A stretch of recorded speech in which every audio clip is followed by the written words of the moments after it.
સર્વને જય શ્રી કૃષ્ણ.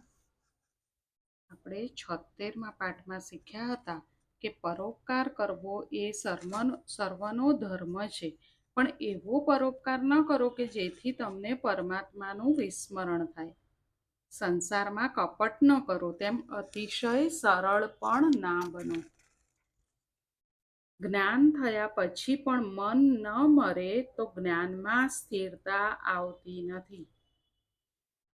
હંમેશા સાવધ રહો, મૃત્યુની રોજ તૈયારી રાખો. જિંદગી એવી રીતે જીવો કે તમે સાવધ હો અને મૃત્યુ આવે.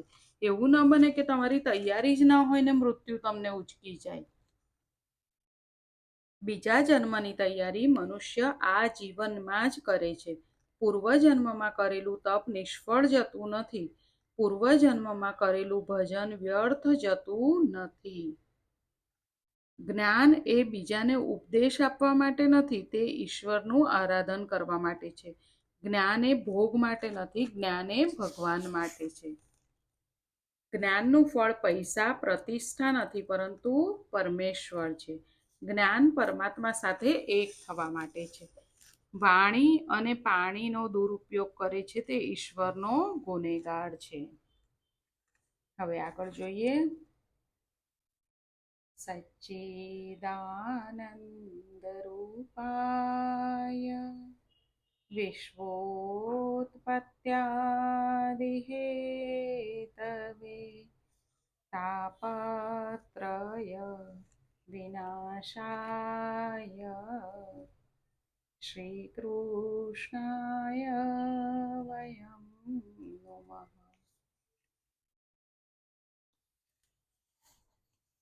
જે જગતની ઉત્પત્તિ, સ્થિતિ અને વિનાશનો હેતુ છે, તથા જે ત્રણેય પ્રકારના તાપોના નાશ કરવાવાળા છે, એવા સચ્ચિદાનંદ સ્વરૂપ ભગવાન શ્રી કૃષ્ણને અમે વંદન કરીએ છીએ. આપણે અગાઉ જોયું કે જડ ભરત હતા, એ કોઈ સાથે વાત જ કરતા નહોતા, એટલે એમનું નામ જડ ભરત પડ્યું. જેમ મીરાબાઈએ પણ નિશ્ચય કરેલો ને કે હું કોઈ સાથે વાત જ નહીં કરું, બોલીશ તો ફક્ત મારા ગિરધર ગોપાલ સાથે જ, કૃષ્ણ સાથે જ. હું તો બસ એક મારા ગિરધર ગોપાલને જ રીઝવીશ. દુનિયાના લોકોને કે સગાને રીઝવવાથી શો લાભ? રામ નામ મેરે મન બસ્યો, રામ રસ્યો રીઝાવું રે માએ. જડ ભરત કોઈની સાથે વાત કરતા ન હતા. વધારે બોલવાથી સ્નેહ થાય. ઈશ્વરની સૃષ્ટિમાં પ્રભુને એક એક કામ માટે બે ઇન્દ્રિયો આપેલી દેખાય છે. એક કામ માટે પ્રભુએ આપણને બે ઇન્દ્રિય આપી છે ને, કે એક આંખથી જોઈ શકાય છતાં આપણને બે આંખ આપી છે. એક કાનથી સાંભળી શકાય એ છતાં આપણને બે કાન આપ્યા છે. પરંતુ જીભ એક જ છે, પણ એને બે કામ કરવાના છે. કયા બે કામ? બોલવું અને ખાવું. માટે જીભ ઉપર વધારે સંયમ રાખવાની જરૂર છે. બીજાની સાથે વાત કરું, પ્રેમ કરું તો વાસના ઉત્પન્ન થાય. વેર અને વાસનાથી નવું પ્રારબ્ધ ઉત્પન્ન થાય છે અને તેથી ફરીથી જન્મ લેવું પડે છે. જડ ભરત દરેક રીતે મનને કાબૂમાં રાખે છે. તમારા મનને તમારે જ કાબૂમાં રાખવું પડશે. તમારા મનને બીજો કોણ કાબૂમાં રાખવાનો હતો? રામદાસ સ્વામી કહી ગયા છે કે બહુ ભટકવાથી શાંતિ મળતી નથી. જડ ભરતના પિતા જડ ભરતને ભણાવવા લાગ્યા. ભણી ગણીને મારો પુત્ર પંડિત થશે. જડ ભરત હતા, તેમના પિતા એમને બહુ ભણાવ્યા કે મારો દીકરો પંડિત બને. પણ આની પંડિતાઈ તો જુદા જ પ્રકારની હતી. તેનામાં સાચી પંડિતાઈ હતી. સાચી ચતુરાઈ કઈ? પર ધન પર મન હરનકુ વેશ્યા બડી ચતુર, તુલસી સોઈ ચતુરતા, રામચરણ લવલીન. ભરતજીને બધું આવડે છે, પણ મંત્ર બરાબર બોલતા નથી. કેમ? કારણ કે એમને જ્ઞાન જાહેર કરવું ન હતું. જડ ભરતજી ભગવાનના સ્મરણમાં જ લીન રહેતા. જ્ઞાન અને ભક્તિ પરિપક્વ થાય ત્યારે જીવ સંસાર વૃક્ષથી છૂટો થાય છે. આપણે સંસારથી છૂટા ક્યારે પડીએ? જ્યારે જ્ઞાન અને ભક્તિ પરિપક્વ થાય ત્યારે જીવ સંસાર વૃક્ષથી છૂટો થાય છે. ઝાડ ઉપરનું ફળ પરિપક્વ થાય એટલે આપોઆપ તે ઝાડથી છૂટું પડી જાય છે ને. તેવી રીતે માતા પિતાએ શરીરનો ત્યાગ કર્યો. જળ ભરતના માતા પિતા હતા, એમણે શરીરનો ત્યાગ કર્યો. ત્યારે જળ ભરતજી પાગલની જેમ ફરવા લાગ્યા. પાગલ જેવા લાગે પણ અંદરથી શ્રી કૃષ્ણને એક ક્ષણ પણ ભૂલતા નથી.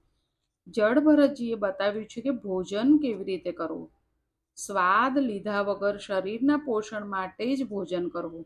જળ ભરતને તેના ભાઈઓ તલનો ખોળ, ધાન્યના ફોતરા, સડેલા અડદ વગેરે ખાવા આપતા તો પણ તે વસ્તુઓને અમૃત તુલ્ય માનીને તેઓ ખાઈ લેતા હતા. જળ ભરતજીએ બતાવ્યું છે કે ચાલવું કેવી રીતે. તેઓ કોઈ જીવની હિંસા ન થાય તેવી રીતે રસ્તો જોઈને ચાલતા હતા. ધરતી ઉપર નજર રાખીને ચાલવું કે મારાથી કોઈ જીવની હિંસા ન થાય. ભરતજી બીજાના કામ કરે છે. ભાઈઓએ તેને ખેતરની પાળ કરવા કહ્યું. ભરતજીએ વિચાર્યું કે આજે હું ખેતરની પાળ કરીશ તો કાલે મને બીજું કામ સોંપશે, એટલે પાળ કરવાનું કહ્યું હતું ત્યાં ખાડો ખોદી દીધો. એક દિવસ ભાઈએ કહ્યું, આપણું ખેતર સાચવજે. ભરતજી ખેતરમાં ગાયો આવે તો તેને ખાવા દે છે. ભરતજી તેને અટકાવતા નથી. તે તો કહે છે કે ખાને વાલા રામ, ખિલાને વાલા રામ, તો રોકને કા ક્યાં કામ. જગતને બહાર નાટક બતાવે છે કે હું પાગલ છું. જ્ઞાની પુરુષોના ધ્યાનમાં લોક સંગ્રહ બાધક થાય છે. સંસાર વ્યવહારની માયા મને ન વળગે એટલે જળ ભરત પરમાત્મા નારાયણનું આરાધન કરે છે. જળ ભરત ખેતરમાં બેઠા છે. એક દિવસ જળ ભરત ખેતરમાં બેઠા હતા. એક ભીલ રાજાને સંતાન ન હતું. હવે ત્યાંથી એક રાજા પસાર થયા, એમને સંતાન ન હતું. તેમણે ભદ્રકાલીની બાધા રાખી કે બાળક થાય તો હું નર બલિ આપીશ. એ રાજા હતા જે ભીલોના રાજા હતા. એમણે શું બાધા રાખી હતી કે બાળક થશે તો હું નર બલિ આપીશ, એટલે કોઈ નરની બલિ આપીશ. અને ભીલોને આજ્ઞા આપી કે જાઓ કોઈને શોધીને લઈ આવો બલિ આપવા માટે. ભીલોની નજર આ જળ ભરત ઉપર ગઈ. આ તગડો છે, તેને પકડીને આપણે લઈ જઈશું. સંસારના લોકોની દ્રષ્ટિથી સંત એ પાગલ છે. સંતોની દ્રષ્ટિથી સંસાર સુખમાં ફસાયેલા એ પાગલ છે. ભીલોને જળ ભરત પાગલ જેવા લાગે છે. ભરતજીને પકડીને લઈ ગયા છે અને ભદ્રકાલીના મંદિરમાં લાવ્યા. માતાજીને બલિદાન કરવાનું તે કોઈ જીવનું નહીં. કામ, ક્રોધ, લોભ એ પશુ છે, તેનું બલિદાન કરવાનું હોય. કોઈ જીવનું બલિદાન થોડું માતાજી માંગે. કોનું બલિદાન કરવાનું? આપણામાં જે કામ, ક્રોધ, લોભ એ રહ્યા છે આપણામાં, એને પણ પશુ કહેવાય, એનું બલિદાન કરવાનું હોય. દેવી ભાગવતમાં બલિદાનનો અર્થ આ પ્રમાણે બતાવ્યો છે. હવે આમણે તો ભરતજીને નવડાયા, ફૂલની માળા પહેરાવી, સુંદર પકવાનો ભોજન માટે આપ્યા. ભોજન કરવું એ પાપ નથી, પણ સ્વાદ લઈને ભોજન કરવું એ પાપ છે. ભોજન એ સાધન છે, ભજન એ સાધ્ય છે. ભરતજી ભોજન કરે છે, પણ ભરતજીનું ભોજન ભજન માટે હતું. ભીલો વિચારે છે કે આ 2 કલાક પછી મરવાનો છે, તેમ છતાં કેવું શાંતિથી ભોજન કરે છે. તે પછી જળ ભરતને ભદ્રકાલી માતાના મંદિરમાં લઈ ગયા. સંતની પરીક્ષા મનોવૃત્તિથી થાય છે, દાઢી જટાથી નહીં. જે સાચા સંત હોય એની પરીક્ષા કેવી રીતે કરાય? મનોવૃત્તિથી થાય. એમની દાઢીને જટા જોવાથી કંઈ એમની પરીક્ષા ના થાય. જળ ભરતજી માતાજીને મનથી પ્રણામ કરી માથું નમાવીને શાંત ચિત્તે બેઠા છે. ભીલ રાજાએ ભદ્રકાલીની પ્રાર્થના કરી અને તલવાર લઈને મારવા તૈયાર થયા. સર્વમાં સંભાવ સિદ્ધ કરનાર ભરતજીને જોતા માતાજીનું હૃદય ભરાયું છે.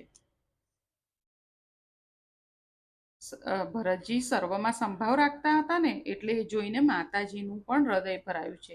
માતાજીથી સહન થયું નહીં. ભદ્રકાલી મૂર્તિ ફાડીને બહાર નીકળ્યા છે અને ભીલ રાજાનું મસ્તક જ તે જ તલવારથી કાપી નાખ્યું. માતાજી એ શું કર્યું? ભીલ રાજાનું મસ્તક જ કાપી નાખ્યું અને માતાજી એ ભીલ રાજાના મસ્તકનો દડો બનાવીને રમવા લાગ્યા. જ્ઞાની ભક્ત માને છે કે મારી પાછળ 1000 હાથવાળો રક્ષણ કરનાર છે. 2 હાથવાળા શું રક્ષણ કરવાના હતા? જ્ઞાની ભક્તો માતાજીને બહુ આલા લાગે છે. જ્ઞાની પુરુષ એક ક્ષણ પણ મનને ઈશ્વરથી અલગ થવા દેતા નથી. તેની દ્રષ્ટિ બ્રહ્મમય હોય છે. એક સમયે સિંધુ દેશનો રાજા રહુગણ કપિલ મુનિ પાસે બ્રહ્મજ્ઞાન પ્રાપ્ત કરવા જાય છે.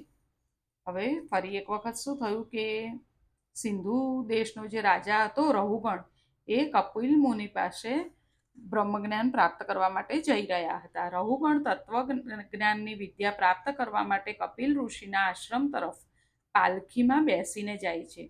4 ભાઈઓએ પાલખી ઉંચકી છે. રસ્તામાં એક ભાઈ ભાગી ગયો. રાજાએ કહ્યું કે જે કોઈ મળે એને પકડી લાવો.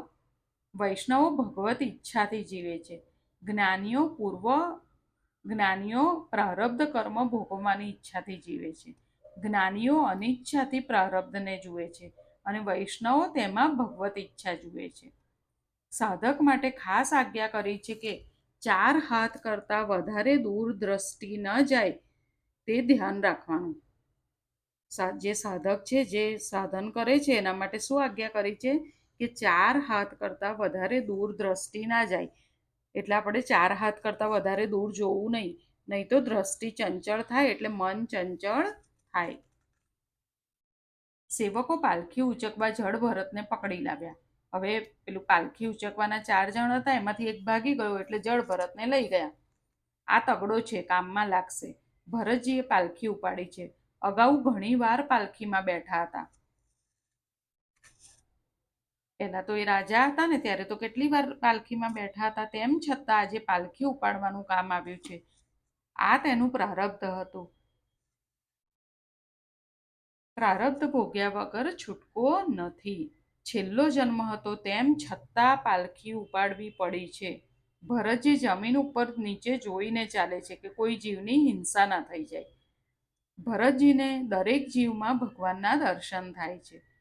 ભરતજી વિચારે છે કે મારું પ્રારબ્ધ થોડું રહ્યું છે. મરશે તો શરીર મળશે. હું તો મારા નારાયણને મળવાનો છું. હું સાવધ છું. ગાફેલ હોઈએ તો જ આ કામ, ક્રોધ, લોભ માથે ચડી બેસે છે. નિર્ભય બનો. નિર્ભયતા ત્યારે આવે છે કે જ્યારે જીવ હંમેશા પરમાત્માના સાનિધ્યનો સતત અનુભવ કરે છે. નિર્ભયતા ક્યારે આવે? નિર્ભયતા એટલે શું? આપણને કોઈનો ભય ના લાગે. એ નિર્ભયતા ક્યારે આવે કે જ્યારે જીવ હંમેશા પરમાત્માના સાનિધ્યનો અનુભવ કરે. રસ્તે ચાલતા પણ પ્રભુને રીઝવતા ચાલે છે. ભરતજીની આતુરતા વધારી મનને શુદ્ધ કરવા પ્રભુ અંતર્ધ્યાન થાય છે.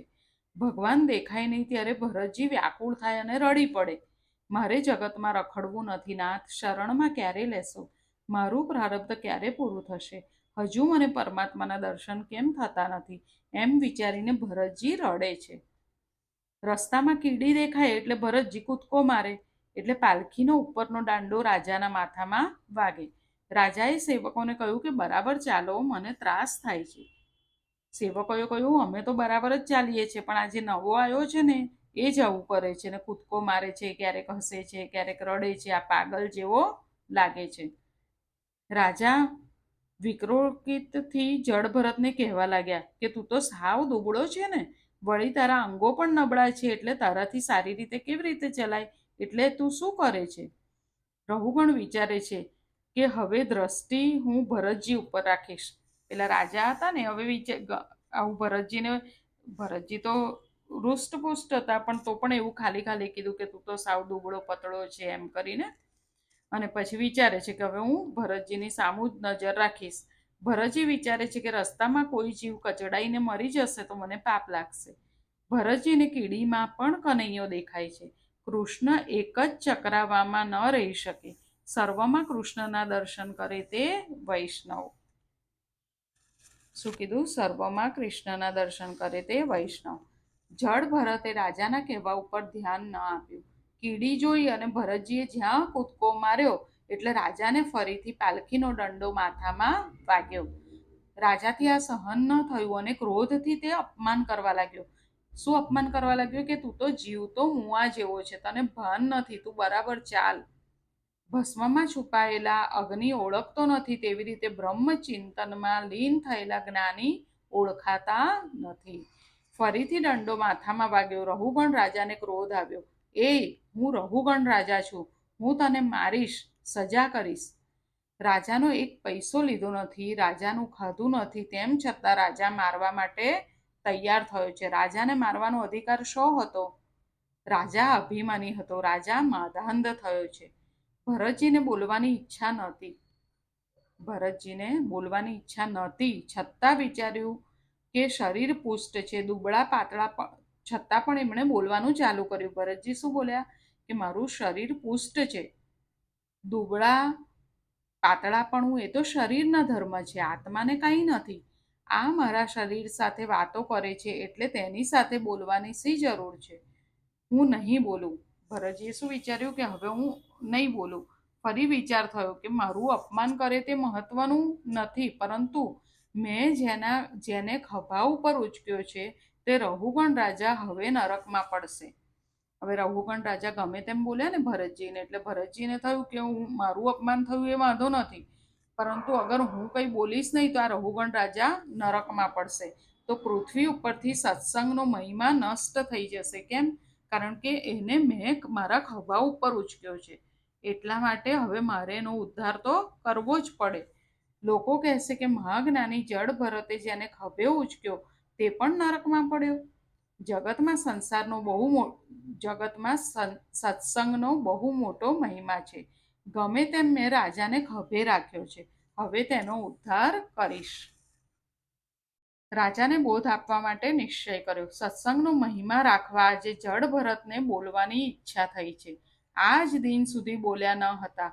રાજા ઉપર દયા આવી અને બોલવાની ઈચ્છા થઈ. રાજાનું કલ્યાણ થાય. હવે રાજાને જડભરતજીએ શું કીધું એ ખાસ આપણે સાંભળવા જેવું છે, એ આપણે આવતા વખતે સાંભળીશું. આજે આપણે અહીંયા સુધી રાખીએ. આજે આપણે શું શીખ્યા એ આપણે જોઈ લઈશું. આજે આપણે શીખ્યા કે જ્ઞાન અને ભક્તિ પરિપક્વ થાય ત્યારે જીવ સંસાર વૃક્ષથી છૂટો થાય છે. સંતની પરીક્ષા મનોવૃત્તિથી થાય છે. દાઢી અને જટાથી કઈ સંતની પરીક્ષા થતી નથી. બીજું આપણે શીખ્યા કે સાધક માટે ખાસ આજ્ઞા કરી છે કે 4 હાથ કરતાં વધારે દૂર દ્રષ્ટિ ન જાય. કેમ? દ્રષ્ટિ ચંચળ થાય તો મન પણ ચંચળ થાય. પછી બીજું આપણે શીખ્યા કે નિર્ભયતા ત્યારે આવે છે કે જ્યારે જીવ હંમેશા પરમાત્માના સાનિધ્યનો સતત અનુભવ કરે છે. આપણે હંમેશા એમ વિચારીએ કે પ્રભુ આપણી સાથે જ છે તો આપણને ક્યારેય ડર લાગશે નહીં. બીજું આપણે શીખ્યા કે સર્વમાં કૃષ્ણના દર્શન કરે તે વૈષ્ણવ. આજે અહીંયા સુધી રાખીએ, ફરી જલ્દી મળીએ. સૌને જય શ્રી કૃષ્ણ.